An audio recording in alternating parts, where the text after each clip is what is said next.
This week, we will explore the pagan beliefs of Iceland, which gave us rituals, magic, and Norse gods like Thor, and Freyja. Though some audiences nowadays may know Thor from Marvel's superhero movies starring Chris Hemsworth, there is a rich history regarding beliefs around these figures that goes back 1,000 years. These Nordic religious traditions were challenged in the year 1000 AD, when Christianity became the religion of Iceland by law. In Icelandic, this event is known as the Kristnitaka, literally the taking of Christianity. The vast majority of the initial settlers of Iceland during the settlement period in the 9th and 10th centuries were pagans, worshipping the Aesir, the Norse gods. Beginning in 980, Iceland was visited by several Christian missionaries who had little success. But when Olaf Tryggvason ascended to the Norwegian throne, there were many more converts, and the two rival religions soon divided the country and threatened civil war. The matter was put before the Althing, with law speaker Þorgeir Þorkelsson, himself a pagan, pronouncing after a day and a night of contemplation that Iceland would become Christian. We'll discuss writings about the conversion, such as those in Njáls Saga, in the second half of the week. First, we'll begin with the pagan tradition and how it is portrayed in another of the course readings, Eyrbyggja Saga. Mikael Males, Associate Professor of Old Norse Philology at the University of Oslo, will start us off with a discussion of the pagan character Þórólfur in Eyrbyggja Saga and his devotion to the god Thor. We'll also take a look at miracles, more about the Saint King Olaf, magic, and changing religion in a medieval society in week 5 of our course.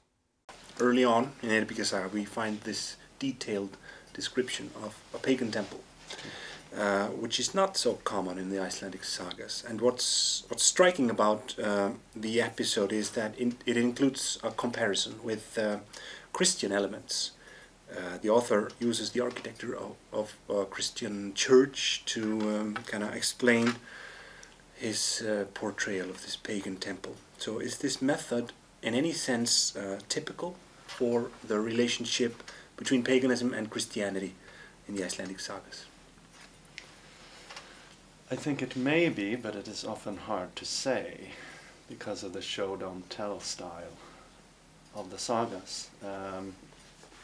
So I think this may be the perhaps most explicit example of comparison between pagan practices and Christianity. But the opening of Eyrbyggja Saga as a whole also has strikingly many biblical subtextual references. So it is a bit peculiar, above and beyond what I would think of as typical of the sagas.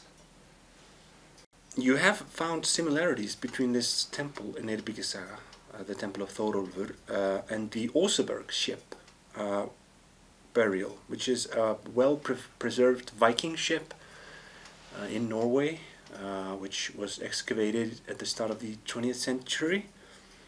Can you explain a little bit how you see the similarities between the two? Yeah. So I was, there is one word in the saga text, Reyinaglar, meaning powerful or divine studs or nails, and some objects in the Oseberg burials seem to be decorated with these kind of nails that are described as decorating the high seat pillar in the saga. So that, I think, may be an authentic trace from the past, whereas the Christian parallels are obviously a bit more suspicious. Yeah, yeah.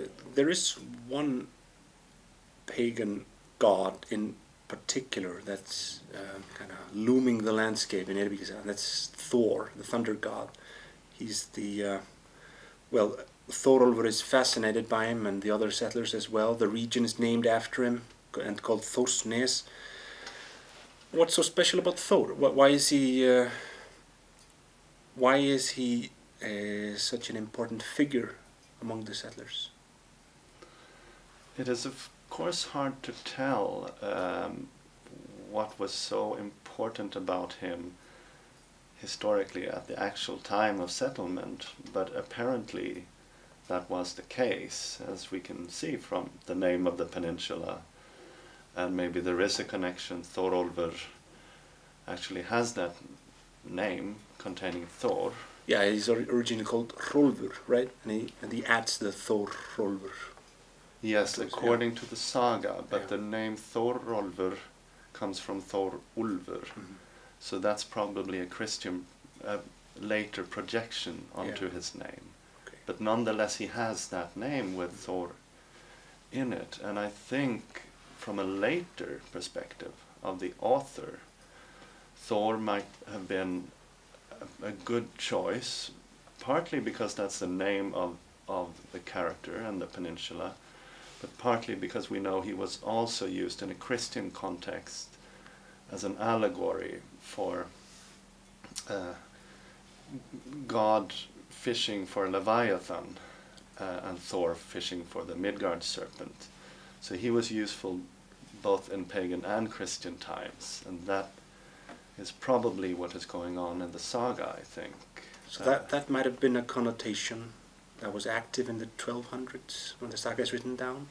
One would think so, because, for instance, in an early Icelandic text about God fishing for Leviathan, between the lines you read the Midgard serpent, so that appears to have been used to explain that story. And Thorolfur is described as this beloved friend of Thor, much like Moses is described as this dear friend of God. So there seems to be a double text going on here, and a kind of Exodus story, Right. in the Christian saga author's perspective. Yeah.